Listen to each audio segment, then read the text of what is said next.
Right, so taking another look at some more options in terms of how to manipulate your video. First thing I want to show you is, as you can see, I've got a video on track 1 and another portion of this video which I've cut and I've put onto video track 2. Previously I showed you that you could mute an entire track if you wanted to remove the sound, but there are other ways. So for example over here, if I wanted all the sound from all of these video clips over here, but not the sound from this first clip, I don't have to mute the entire track, but I can actually mute this little clip on its own.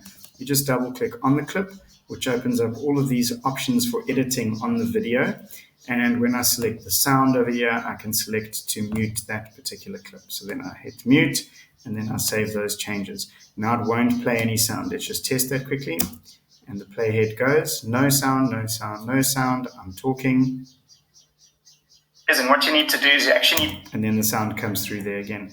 Right, so while we're in that space, let's continue looking. What are some of our other options in terms of manipulating video? So on any video track, you just double click and you get this dialog box which gives you a whole bunch of options. Let's start on the first tab, Transformations. So if you need to, especially when you've filmed on a cell phone, you can rotate that clip nicely to whatever position you want to do it.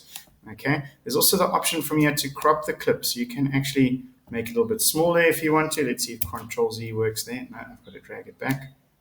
So I've got to resize it back now. This is a bit of a headache to get it back to the right size. There we go. All right, I can just flip it here using these arrows. That makes sense. I can auto-fit it using these options.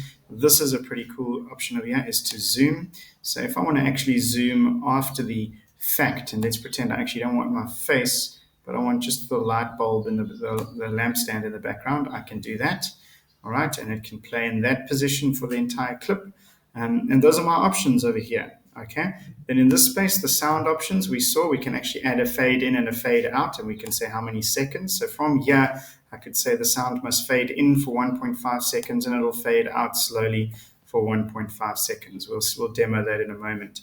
Right, our next tab option is to look in start and end positions. Now, over here, I've set the start position already as quite zoomed in. So my clip will start playing zoomed in from the lamp, but I could kind of put a camera effect on there, pretending that the camera had actually filmed it starting up close on the lamp and then ending at a more zoomed out position. So this is my start point. Now I'm going to click to set my end point. What I can do is I can now zoom out and I say I want my end point, and then so I zoom out and then I drag the clip across, and I actually want the end position to look like that. Okay, now I can save those changes. All right, let's see how it plays for now. You'll hear the audio slowly coming in. Extension, the icon has 4 little tiles, whereas the new version of the extension has 9 tiles. And you might have both versions of the extension installed, which is causing your issue. And you can see how it's slowly zooming out to that endpoint. Quite a nice effect. I'm just going to speed that up quickly to the end. Version of it yourself, which is what I'm about. And then you hear the audio faded out there on its own. Okay, from back here again, we've got some other options. So let's look at some color options. So we can manipulate the brightness of the clip, turn it right up. You can see there. Some of you, to set the mood on this horror film, you might want to remove some of the saturation, which often refers to color. So bring the color right down. You see it's starting to look a little bit black and white.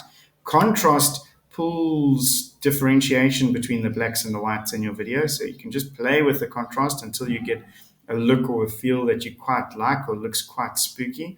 Maybe sometimes over bright also looks quite weird.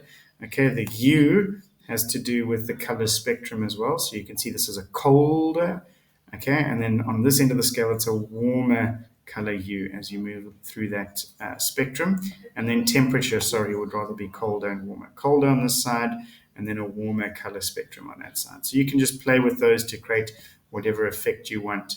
The next tab is something that we've got to upgrade on, but important, this is quite a cool one. What we can do is we can try it, at least try it. It's to slow down the clip. Okay, so the speed of the clip, we can say at the moment it's playing at 1 times speed, but I want to actually slow it right down to 7 times slower. That's going to be really slow. Let's make it 5. Let's make it 4 times slower. Okay, and then I'm just going to click and save those changes. Notice that it actually doubled the size of my clip now. My clip is really huge on the timeline, and that's because I've slowed down the clip, so obviously the clip will play for longer. Let's see how it sounds and looks, because remember, it's going to also slow down the audio, so it's going to sound freaky. Extension, the icon has 4 little tiles with the new version of it. Great, so there's a bunch of tips on manipulating your video a little bit deeper now that you've learned to cut, paste, take audio out, change audio levels, and affect some video. This should add a bit more beef to your projects.